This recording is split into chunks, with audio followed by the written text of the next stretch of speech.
everyone. Happy day to you. Thank you guys so much for tuning back into my channel where I love to talk about wealth, knowledge, love, and laughter.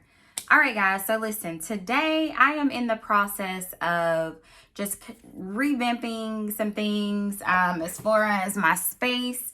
If you guys saw what my office looked like right now, listen, it is a total mess. And so I'm actually testing out filming up here.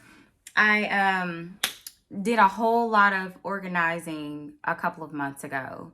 Like went through every single room, guys, downstairs. And anything that was office worthy, I just sent it right upstairs to the office. And it's here. It's here, loud and clear. Stuff is everywhere. But I do have a goal to go ahead and get this area situated as well. And I'm going to do that within the next few weeks. Definitely going to get that done before the new year. And so I'm excited about testing out this area for filming and checking out the lighting and trying to figure out some things to do with the background. And so, yeah. So I thought I was going to need this little cushion to raise myself up, but let's see.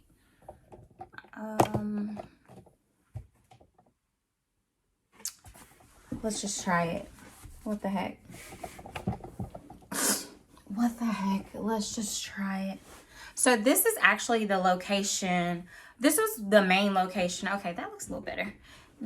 Was the main location where I would do my Instagram lives.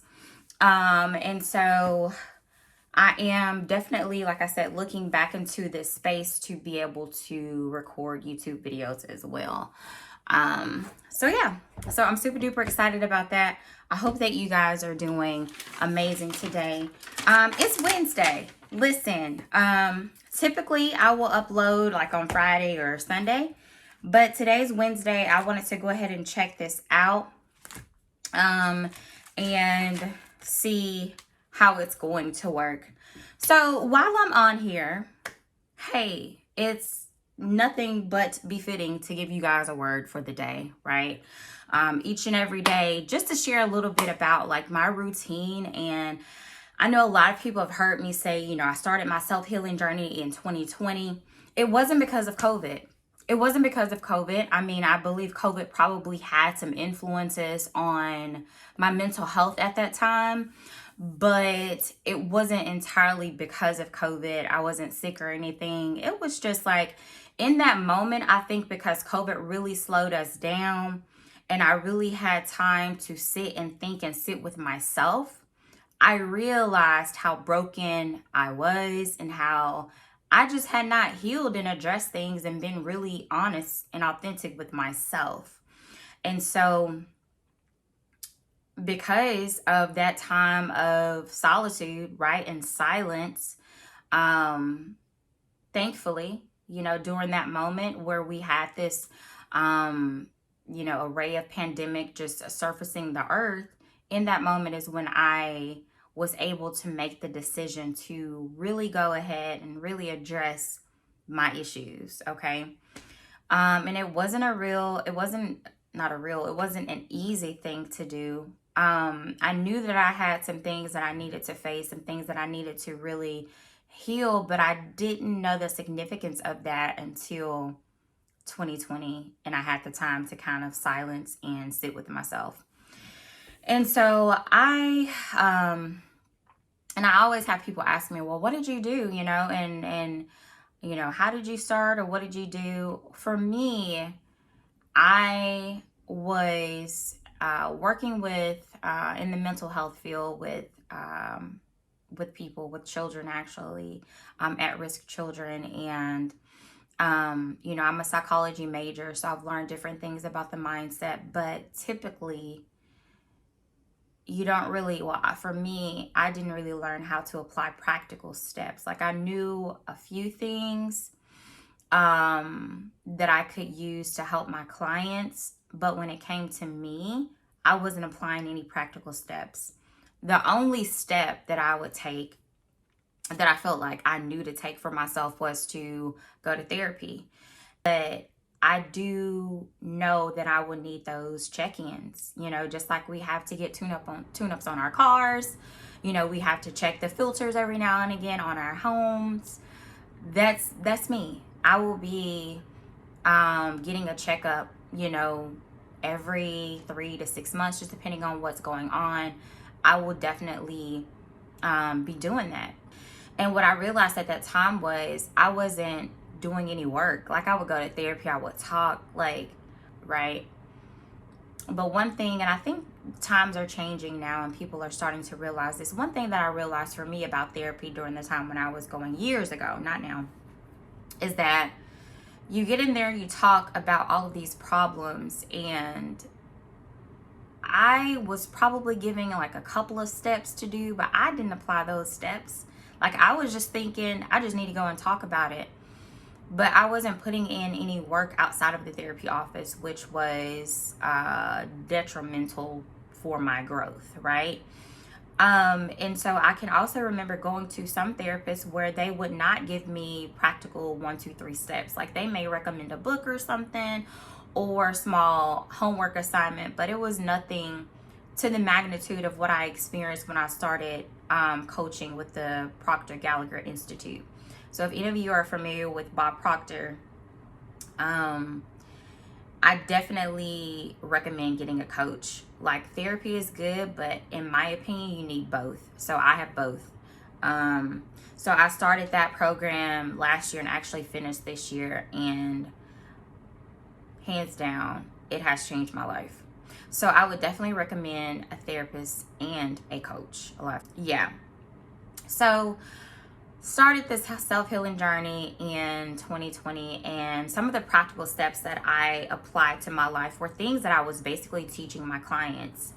And so, I would always talk to them about journaling, making sure they get up and move their body, exercising, working out. And so one of the main things that I started to do was journal my thoughts. And it's so ironic because when I was a teenager, I used to write all the time. I wrote poetry, and I also would journal as well. But somewhere along the lines, I got away from that. It's almost like when we get older, we stop some things that we possibly did as a child to help us, because we think, oh, I'm an adult now, that's childish, let me put that away. When that's not the case. Like, one of my mentors, she always talks about being childlike and, just waking up, how children wake up so vibrant and full of life. And when we become adults, it's almost like we have to get grumpier, like, don't want anybody to talk to us, don't mess with me, when that's the complete opposite of what we should be doing. And long story short, what I began to do was apply those practical steps. I started journaling each and every day exactly how I felt. And basically that is mind dumping, right? I'm just putting everything out on paper. And that helped me to clear the clutter in my mind of those repetitive thoughts that were weighing me down. Now, one thing that I've learned is that we should always think about what we're thinking about. And at that particular time, I wasn't thinking about what I was thinking about. I was accepting each and every thought that came into my brain because I thought that I had to. And one thing my mentor, Bob Proctor, taught me, along with his team and the coaches that I had in the program, is that we don't have to accept every thought that comes into our mind. We have the power to denounce it and, not accept it.